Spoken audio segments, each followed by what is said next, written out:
نحمده ونصلي على رسوله الكريم أما بعد فأعوذ بالله من الشيطان الرجيم بسم الله الرحمن الرحيم القارعة ما القارعة وما أدراك ما القارعة يوم يكون الناس كالفراش المبثوث وتكون الجبال كالعهن المنفوش فأما من ثقلت موازينه فهو في عيشة راضية وأما من خفت موازينه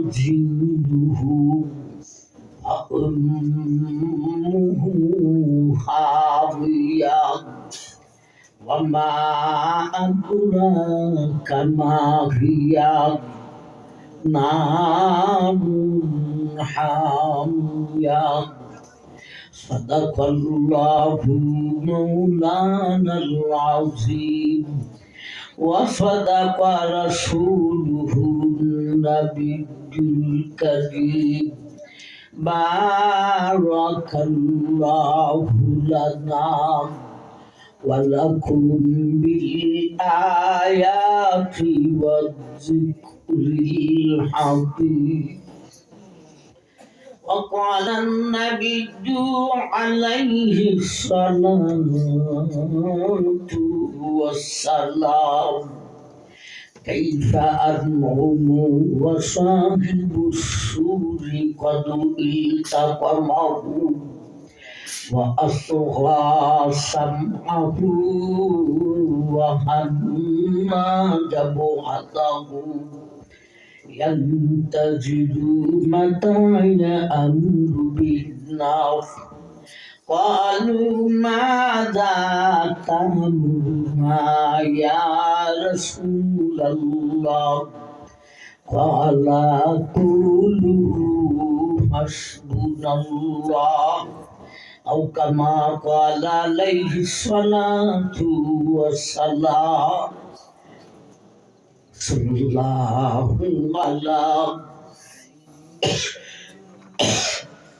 سيدنا ومولانا محمد وعلى آله وأصحابه وسلم تسليما كثيرا জনাব সভাপতি সাহেব ফরদানিসিন মা ও বোন উপস্থিত দিনদরদি ভাই আপনাদের বালাগঞ্জ দারুল কোরআন রুফিয়া বেথুনিয়া মাদ্রাসার উদ্যোগে বার্ষিক ইসলামী সম্মেলন ভাই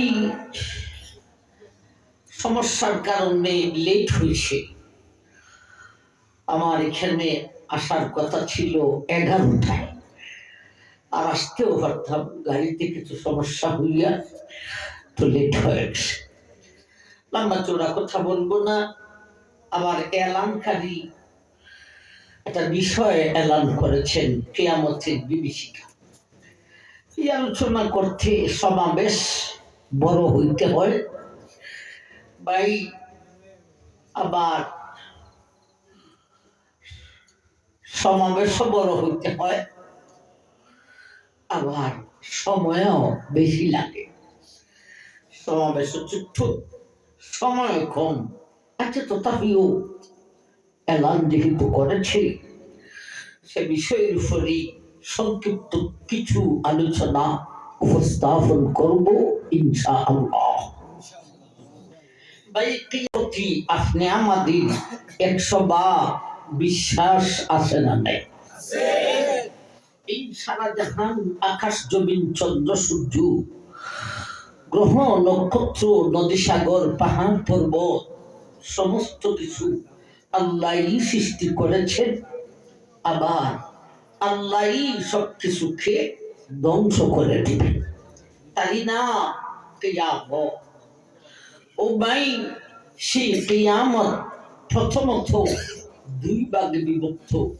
একটা হলো ছোট কিয়ামত, আর একটা হলো বড় কিয়ামত।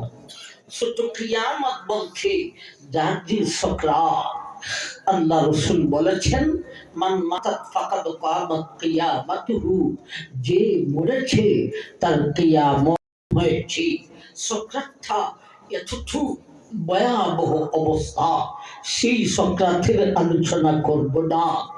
কিয়ামতের বড় কিয়ামতের আলোচনা করতাম। বড় কিয়ামত আবার দুই ভাগে বিভক্ত। একটা হলো বাস্তব, যেদিন এই আকাশ জমিন ভেঙ্গে ধ্বংস হবে। আরেকটা হলো এই বাস্তবের আগে লক্ষণ আসবে। লক্ষণ নিয়ে কিছু কথা বলবো, নিয়ে সংক্ষেপে কিছু কথা বলবো। লক্ষণ আবার দুই, আলামতে সুগরা, আলামতে কুবরা। ছোট লক্ষণ আর বড় লক্ষণ। ছোট লক্ষণের ফার্স্ট লাস্ট, বড় লক্ষণের ফার্স্ট লাস্ট। এই 60 লক্ষণ আলোচনা করি, বাস্তবের আলোচনায় বসবো ইনশাআল্লাহ। ছোট লক্ষণের ফার্স্ট লক্ষণ স্বয়ং বিশ্ব নবীর আগমন।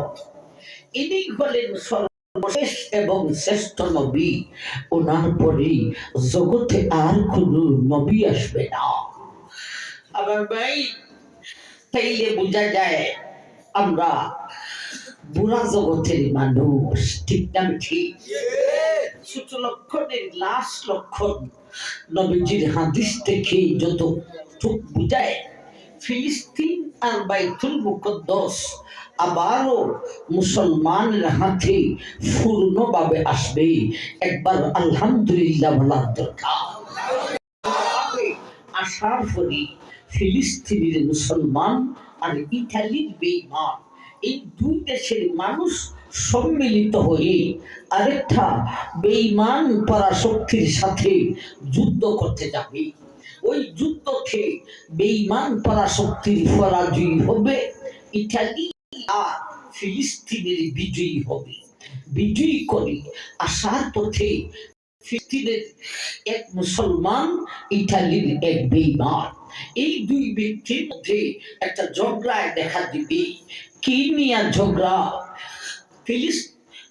ইতালির বেঈমান ব্যক্তি বলবে, আমরা বিজয়ী করেছি বাইবেলের মাধ্যমে। ফিলিস্তিনের মুসলিম ব্যক্তি বলবে, সাবধান, বিজয়ী করেছি কোরআনের মাধ্যমে। এই বলে এই দুই ব্যক্তির একটা ঝগড়ায় দেখা দিবে। এই ঝগড়াটা শুধু এই দুই ব্যক্তির মধ্যেই সীমিত থাকবে না। ইতালির ব্যক্তির পক্ষ দিবে ইতালির বেঈমান, ফিলিস্তিনের ব্যক্তির পক্ষ দিবে ফিলিস্তিনের মুসলমান। শুরু হবে দুইটা দেশ ব্যাপী যুদ্ধ। ওই যুদ্ধটা শুধু দুইটা দেশেই সীমিত থাকবে না। ইতালির পক্ষ দিবে বিশ্বের বেঈমান, ফিলিস্তিনের পক্ষ দিবে বিশ্বের মুসলমান। শুরু হবে তুমুল তৃতীয় বিশ্বযুদ্ধ। আর ওই যুদ্ধটাই হবে কিয়ামতের ছোট লক্ষণে লাস্ট লক্ষণ। আমার ভাই, সেই তৃতীয় বিশ্বযুদ্ধতে মুসলমানের পরাজয় হবে, বেঈমানের বিজয়ী হবে। না লিল্লাহ। বিজয়ী আর এবং পরাজয়ী দুনিয়া সৃষ্টি লগ্ন থেকে নিয়া এর আগে কোনদিন দেখা দেয় না। মুসলিম এমন একটা মায়ের খেয়ে সারা বিশ্বের শাসন ক্ষমতা বেঈমানের হাতে চলে যাবে। আমার ভাইটা একটু সুবহানাল্লাহ বলবেন না? ইমাম মেহেদীর নাম শুনছেন না? শুনছেন না? আমার ভাই, ইমাম মেহেদী এই ভয়াবহ পরিস্থিতির ভিতর দিয়া মদিনাতে আগমন করে তিনি সারা বিশ্বের মুসলমানকে ডাক দিবেন। অনেকেই সেই দেখে সারাদিন, বিশেষ করে সারা বিশ্বে সমস্ত উলামায়ে কেরাম এক মত পোষণ করবে। সমস্ত উলামায়ে কেরাম বলবে দৌড়বুদের একটা নেতা মধ্যে ইমাম মেহেদী। আমার ভাই, ইমাম মেহেদী একদল মুসলিমকে জাহাদের ট্রেনিং দিবে। ওই দলে অধিকাংশই হবে উলামায়ে কেরাম। একদল মুসলিমকে জাহাদে যুদ্ধের ট্রেনিং দিয়া এই ভয়াবহ পরিস্থিতির ভিতর দিয়া ইমাম মেহেদী মদিনা থেকে সারা বিশ্বে বেঈমানের মোকাবেলা যুদ্ধের ডিক্লারেশন দিবে, যুদ্ধের ঘোষণা করবে। সুবহানাল্লাহ বলছেন না? আমেরিকার বই বিশ্ব মুসলিম থরথর করে কম্পমান। অথচ তখন সময়ে শুধু আমেরিকা নয়, সারা বিশ্বের বেঈমানের মোকাবেলা ইমাম মেহেদী জিহাদের ডাক ধরি, এমন ডাক দিয়া বিশ্বের বেঈমানের সাথে মাত্র 4 দিন জিহাদ করবে। মাত্র কতদিন? 4। প্রথম দিন একদল মুজাহিদকে নিয়ে ইমাম মাঠে নামবে। ওই দিন ওনার সাথে যে সমস্ত ওরা বেঈমানের হুঙ্কারে ভয়ে পলায়ন করবে, আল্লাহ রাসূল বলেছেন এমন পলায়নকারী মুজাহিদের তওবা আল্লাহ জীবনেও কবুল করবে না। নাউজুবিল্লাহ। আসবে 2 নম্বর দিন। এরপরে ইমামের কাছে যে সমস্ত মুজাহিদ হবে এদের মধ্যে পুরা অর্ধেক খেলিয়া মাঠে নামবে। ওই দিন সকাল থেকে সন্ধ্যা পর্যন্ত বিশ্বের বেঈমানের সাথে জিহাদ করে সন্ধ্যালগ্নে ইমাম মেহেদী অল্প কয়েকজন মুজাহিদ খেলিয়া তার তাবুতে ফিরবে। ওই দিনে ওনার সাথে সমস্ত মুজাহিদরা শাহাদত বরণ করে মাঠে লাশ পড়ে রইব। 3 নম্বর দিন। এরপরে ইমামের কাছে যে সমস্ত মুজাহিদ হবে অবশিষ্ট সবকে নিয়ে মাঠে নামবে। এই দিনেও দ্বিতীয় দিনের ন্যায় সকাল থেকে সন্ধ্যা পর্যন্ত বিশ্বের বেঈমানের সাথে জিহাদ করে আমার ভাই সন্ধ্যা লগ্নে ইমাম মেহেদী মুষ্টিময় কয়েকজন মুজাহিদকে নিয়া তার তাবুতে ফিরবেন। এই দিনেও ওনার সাথে সমস্ত মুজাহিদরা শাহাদত বরণ করে মাঠে লাশ পড়ে রইব। আমার ভাই, এই লাশগুলি অধিকাংশই হবে উলামায়ে কেরামের লাশ। আল্লাহ রাসূল বলেছেন ওই 2 দিনে যে সমস্ত মুজাহিদরা শাহাদত বরণ করবে কাল কিয়ামতের দিন হাসরের মাঠে আল্লাহর কাছে এদের মর্যাদা বদর ও উহুদে শহীদানের সম্মর্যাদা দেওয়া হবে। আসবে 4 নম্বর দিন। আর তো ট্রেনিং প্রাপ্ত মুজাহিদ নেই, মুষ্টিময় কয়েকজন, কিন্তু আল্লাহ বীর মুজাহিদ ইমানি পাওয়ারওয়ালা ব্যক্তি ইমাম মেহেদী চতুর্থ দিনে এই মুষ্টিময় কয়েকজন মুজাহিদকে বৃদ্ধি করে আবার 4 নম্বর দিন সকালবেলা বিশ্বের বেঈমানের মোকাবেলা আবার যুদ্ধের ডিক্লারেশন দিবেন। এমন ডিক্লারেশন দিয়ে তিনি বিশ্বের মুসলিম জনসাধারণ, এই মুসলিম জনসাধারণ যদিও তোমাদের জিহাদের ট্রেনিং নেই, জিহাদের অস্ত্র নেই, যাকে সেইগুলির কোনো প্রয়োজন নেই, তোমাদের ঘরে যে অস্ত্র আছে লাঠি সোঁটা তা নিয়ে তোমরা মাঠে নামো। সেই দিন ইমামের ডাকে বিশ্বের মুসলিম জনসাধারণ অনেকেই তাদের ঘরে রস্য নিয়া মাঠে নামবে।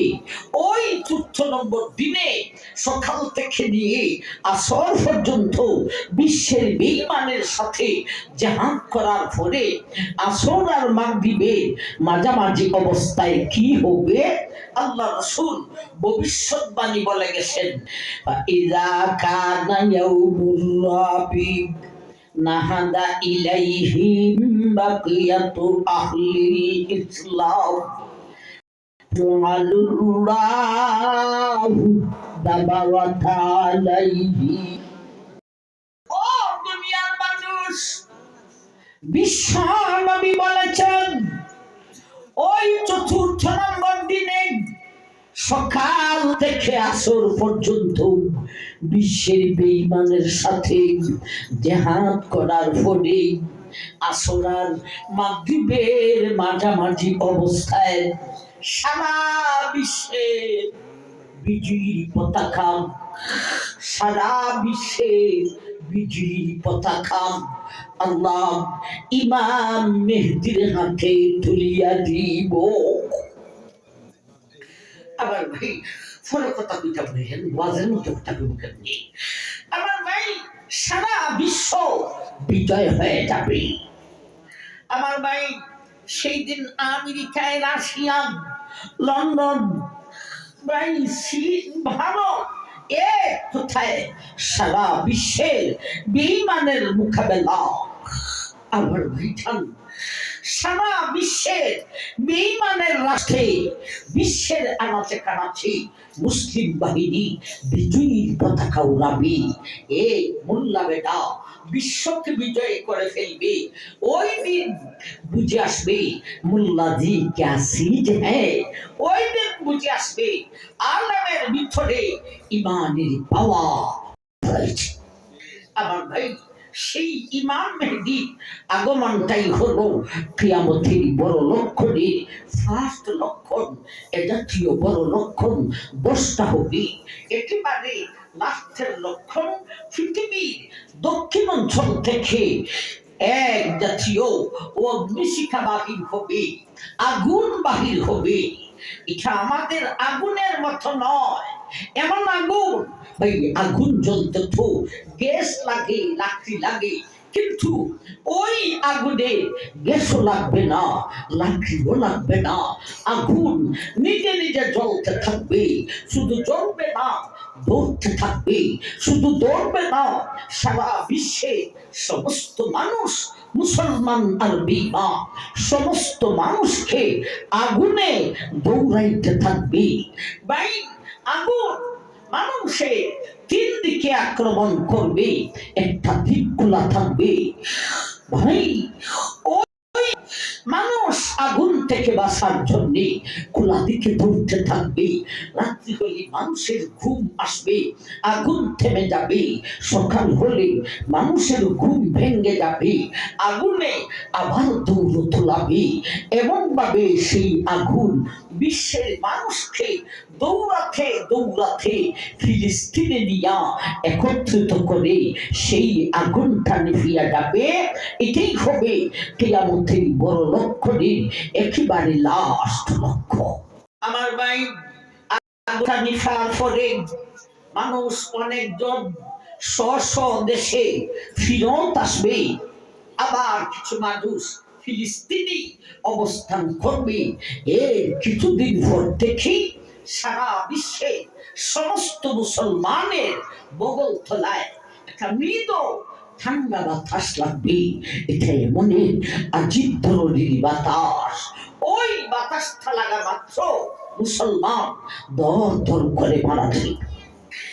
তখন সময়ে যার ইমানের পাওয়ার যত বেশি হবে তার মরণ তত আগে হবে। তখন সময়ে অল্প কয়েকদিনে সারা বিশ্বের সমস্ত মুসলমানের মরণ হয়ে যাবে। পৃথিবী এক প্রান্ত থেকে নিয়া আর এক প্রান্ত পর্যন্ত আল্লাহ শব্দ জশনিওয়ালা একটা মানুষ থাকবে না, থাকবে শুধু বেঈমান আর বেঈমান। আমার ভাইজান, তখন সময়ের বেঈমানরা একটু গুনায় লিপ্ত হবে। এখন যেইভাবে কুত্তাকুত্তি রাস্তায় ঘাটে মা ঠেলাই মা মানুষের সামনে সরাসরি যৌন মধ্যে থাকে, কেমন ভাবে তখনকার বেঈমান নারী পুরুষরা রাস্তায় ঘাটে মা ঠেলাই মা সরাসরি মানুষের সামনে আমার ভাই যৌন মিঠাইতে থাকবে। বিজ্ঞান বহু উঠতে যাবে। এখন এই বিজ্ঞানের মোবাইল কানে লাগাইতে হয়, তখন এই বিজ্ঞানের মোবাইল মানুষের জুতা ফিতার ভিতরে ফিট করা থাকবে। এখন এই বিজ্ঞানের টিভির জন্য বক্স এন্টেনা লাগে, তখন এই বিজ্ঞানের টিভির জন্য বক্স এন্টেনা লাগবে দূরের কথা, মানুষের উরাতের সামরার মধ্যে এক জাতীয় টিভি ফিট করা থাকবে। তখন ফরাশক্তি হবে আফ্রিকার বেঈমানদের হাতে, টিভি একেবারে লাস্টের ফরাশক্তি হবে আফ্রিকার বেঈমানদের হাতে। আমার ভাই, এমন একটি পরিস্থিতির ভিতর দিয়ে আল্লাহ ইসরাফিলকে আদেশ করে দিবেন, ও ইসরাফিল, তুমি তোমার সিংহায় ফু মারিয়া দাও। একবার বলুন সুবহানাল্লাহ। ইসরাফিলের সিংহার ফু থেকে বাস্তব কিয়ামতের সূচনা হবে। সিংহাতে ফু দিবে, তার সিংহাটা কত বড় হবে? ছাগলের শিং না গাভীর শিং না মহিষের শিং? এক সমাজে এক বন্যাধীর কথা শুনেছিলাম। মাথায় এক লাল নেকড়া, কোমরে এক নীল নেকড়া। আমার ভাইজান, এক হাতে বালতি আরেক হাতে একটা মহিষের শিং। ও ভাই, এই মানের মহল্লা ভিত্তিক ভিক্ষা মহিলাদেরকে বলতেছে অমুক মাদারের সিন্নি নিতে এসি, জলদি কুইয়া দিতে হবে, বেশি কুইয়া দিতে হবে, আর না হলে দেখছো আমার হাতে ইসরাফিলের সিংহাস। ওই সেদিন দেখেন ইসরাফিলের সিংহাস। সেই মহল্লা মুসলিম মহিলাও এত বড় জ্ঞানী, এরাও একজন আরেকজনকে বলা বলি শুরু করছে, বই গো আফা গো, বইনারি গো, যেটা বুঝেন সই গো, সখী গো, বান্ধবী গো, আজকে বানু ইসরাফিলের সিংহা লইয়াইছে গো, ফুডা মাইজা দিব আর আমরার বাড়িঘর ভেঙ্গে চুরমার করিয়া দিব। নাউজুবিল্লাহ। আপনারা কি বলেন, ইসরাফিলের সিংহাটা কি মহিষের সিংহের সমান? আল্লাহ রাসূল বলেছেন, মায়ার উম্মত, তোমার হাতের তালুতে যদি একটা ঠিক টিকির ডিম না করে, হে মায়ার উম্মত, ওই ডিমে আর হাতের তালুতে যতটুকু ব্যবধান, ইসরাফিলের সিংহার সামনে ৭ আকাশ ৭টা জমিন রেখে দিলে হইব রে ততটুকু ব্যবধান। সিংহাতে ফু দিবে দুইবার, প্রথমবারের নাম রাজিফা, দ্বিতীয়বারের নাম রাদিফা। রাজিফা আর রাদিফা। আমার ভাই, প্রথমবারের ফুটা চলবে একটানা ৬টি মাসের সমান, বারের ফুটাও চলবে আরেকটানা ৬টি মাসের সমান। ভাই, যত সময় দেখতে থাকবে তত বিকট থেকে বিকট হতে থাকবে। এই দ্রুতবারের ফুটে সত্য ভয়াবহ অবস্থা সৃষ্টি হবে। প্রথমবারের ফুটে সৃষ্টি জগৎ ভেঙে যাবে, আকাশ ভেঙে যাবে, জমিন ভেঙে যাবে। ভয় লাগবে না লাগবে না? প্রথমবারের ফুটে সৃষ্টি জগৎ ভেঙে যাবার বই, দ্বিতীয়বারের ফুটে মহান সৃষ্টিকর্তা আল্লাহর আদালতে বিচারের বই, দ্বিতীয়বারের ফুটে মানুষ কবর থেকে উঠা হাসরের মাঠে যাবে, সেখানে আল্লাহর আদালতে বিচার হবে। আমার ভাই, ওই আদালতে কোনো গুনাহ লুকায় রাখা সম্ভব হবে?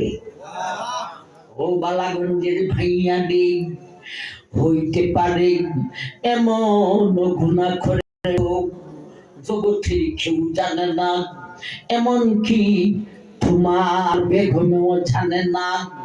সেইটাও মহান আল্লাহ জানেনি না জানে না। এ বাবা মন্দির মনে রাখো, হইতে পারে এমন গুনাহ করেছ গো জগতে কেউ জানে না, এমন কি তোমার স্বামীও জানে না। ও গুনেরা গো, সেই গুনাহটাও মহান মুনিবে জানেনি না জানে না। তোমাদের সুখে ভয়াবহ অবস্থা কি হবে এর আলোচনার নামই কিয়ামতের ভয়াবহের আলোচনা, কিয়ামতে বিভীষিকার আলোচনা। ভাই দ্বিতীয়বারের ফুটে কি হবে সেই আলোচনায় আজকে যাওয়া মুঠেও সম্ভব নয়। প্রথমবারে ফুটে সমস্ত সৃষ্টি জগৎ ভেঙ্গে ধ্বংস হয়ে যাবে আলোচনাও আজকে খেল, আমার সারাটা জীবন খেল, আমি খেল, জগৎবাসী সমস্ত উলামায়ে কেরাম আলোচনা করলেও শেষ করতে পারবে না। কারণ প্রথমবারের ফুটে সৃষ্টি জগৎ ভেঙ্গে ধ্বংস হবে।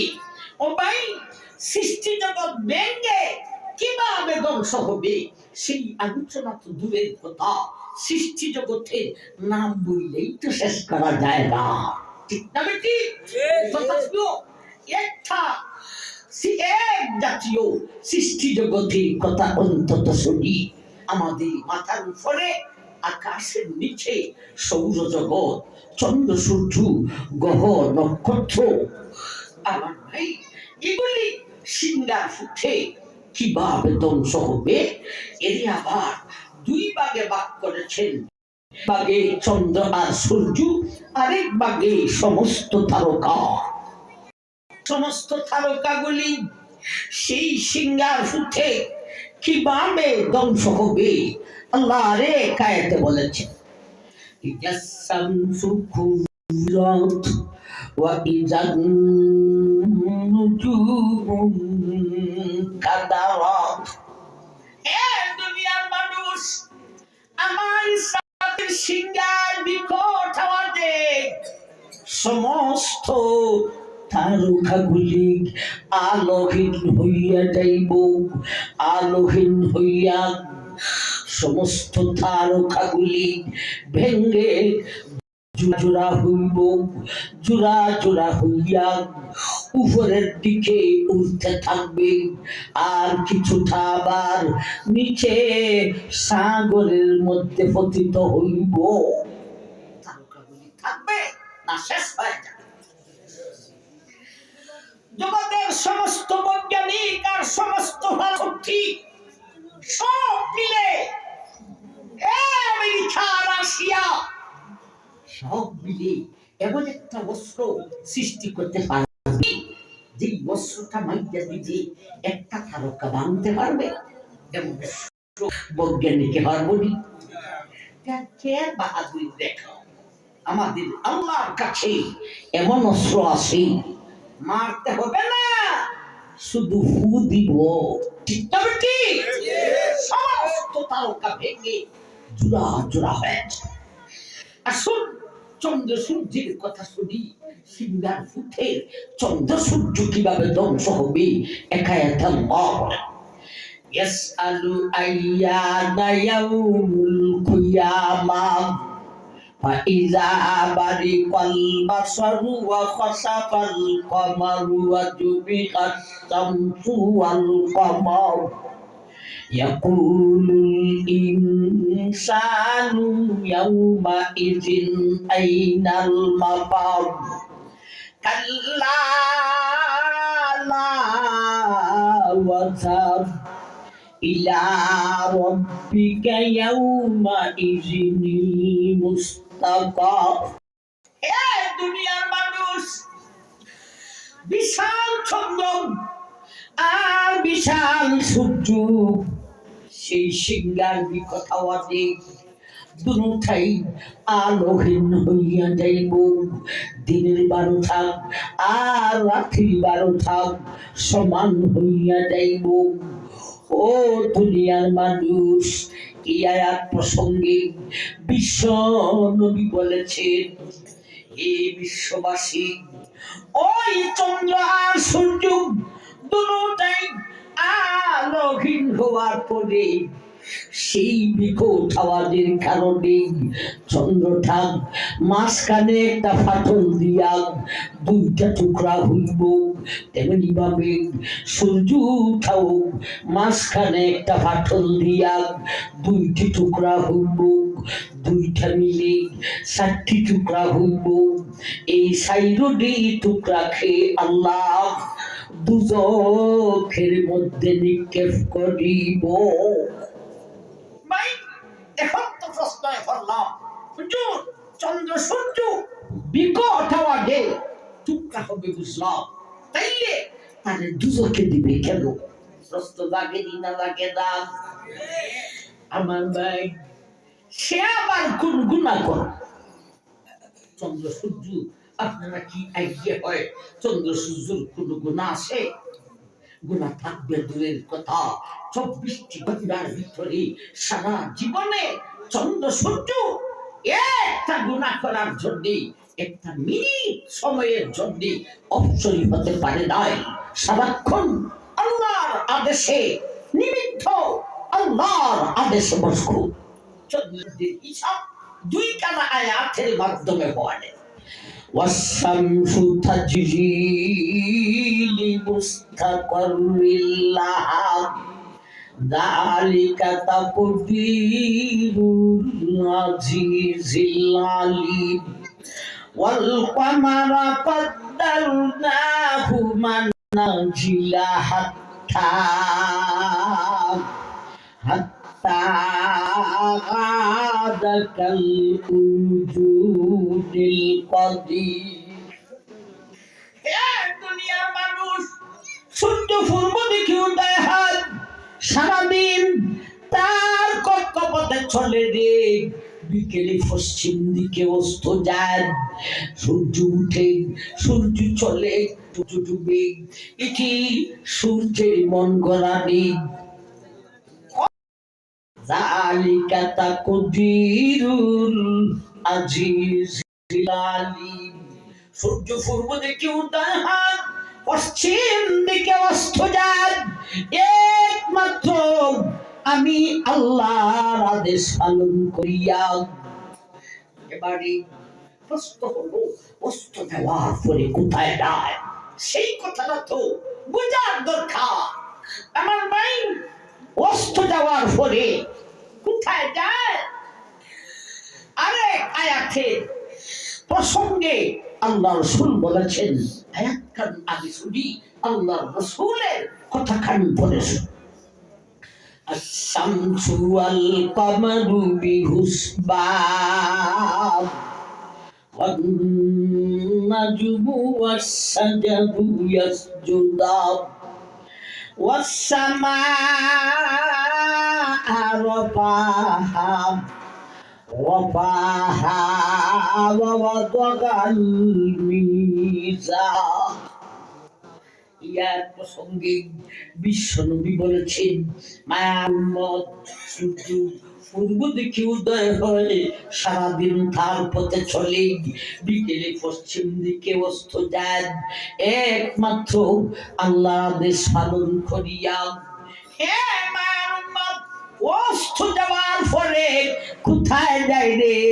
সুদ খাইতে যায়নি না রে নাম, মদ খাইতে যায়নি না রে নাম।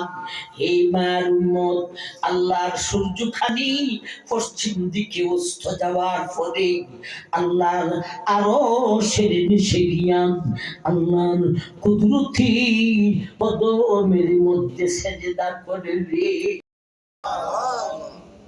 সেজদা তসবিহ হলো আল্লাহ গত দিনে দেয় পূর্ব দিকে উদয় হব না হব না, আল্লাহ তার সেজদাকে করেন, আল্লাহ তার তসবিহকে মঞ্জুর করেন, বিদায় সূর্য পূর্ব দিকে উদয় হইয়া যায়।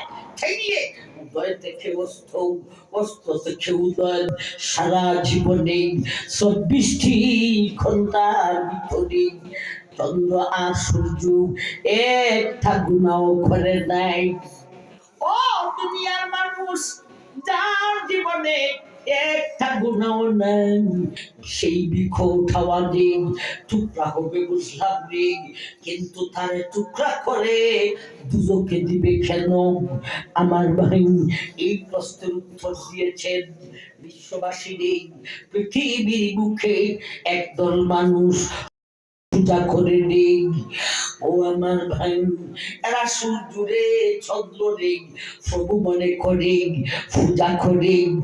আল্লাহ এইবারে চন্দ্র আর সূর্যকে টুকরা করে দুজকে দিয়া পূজারীদেরকে বুঝাইতে চান, এ পূজারীরা যাকে প্রভু মনে করে উপাসনা করতে তোর জানা মতে সে ওই যদি টুকরা হইয়া গেল দুজকে, এই জালিমের জালিম তুই যাইবে কোন বেহেশতে?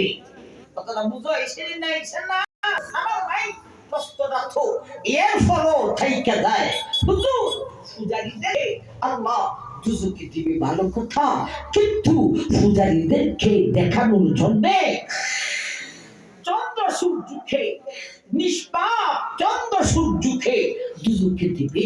এটা কেমন ইনসাফ বিচার হলো?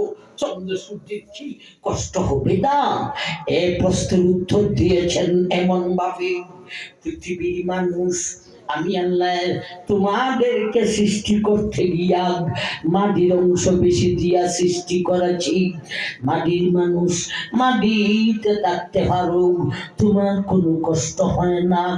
পানির মাছকে পানির অংশ বেশি দিয়া সৃষ্টি করেছি, এজন্য মাছ সারাক্ষণ পানিতে বিচরণ করে, তার কোনো কষ্ট হয় না। এমনভাবে চন্দ্র আর সূর্যকে সৃষ্টি করতে গিয়া এমন ভাবে সৃষ্টি করেছি রে, চন্দ্র সূর্যকে ভেঙ্গে যদিও দুজকে দেওয়া হইব রে, চন্দ্র সূর্যের ইঞ্চি পরিমাণ কষ্ট হইবে না। আমার ভাই সমস্ত সৃষ্টি জগৎ প্রথমবারের যুদ্ধে ভেঙ্গে ধ্বংস হবে। এক জাতীয় সৃষ্টি জগতের কথা বললাম, সৌরজগৎ, এরপরে আসবে সমস্ত প্রাণী।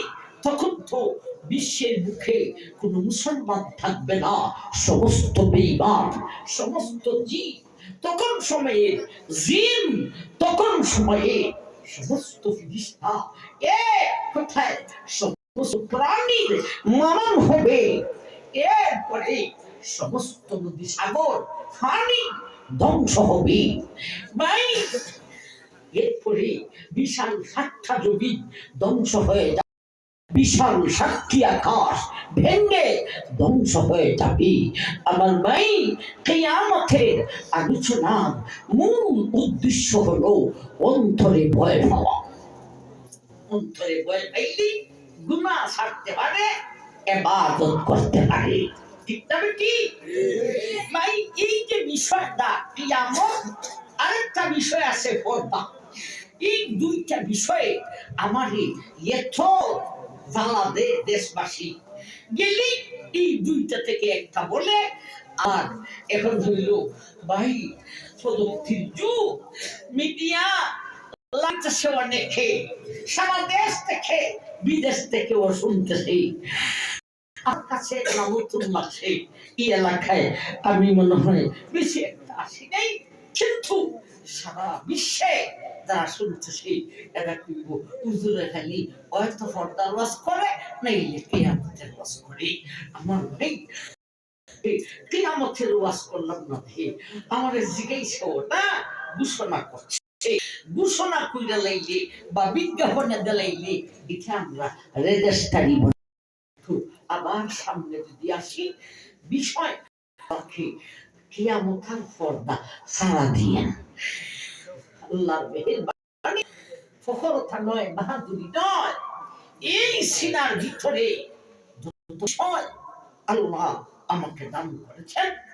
বাংলাদেশে মনে হয় যে গোটা কয়েকজন বক্তা ছাড়া আর কাহারও এতটুকু দান করা হয়নি। লাইভে যারা আছে এদের কথাটা বলেছি, ভুল ধারণা মিলফুলি খালি কেমতের বাস করে, পর্দার বাস করে, মানুষের জ্বালায় কখন লাগে বিষয় আমার সিনার ভিতরে ভরপুর হয়েছে।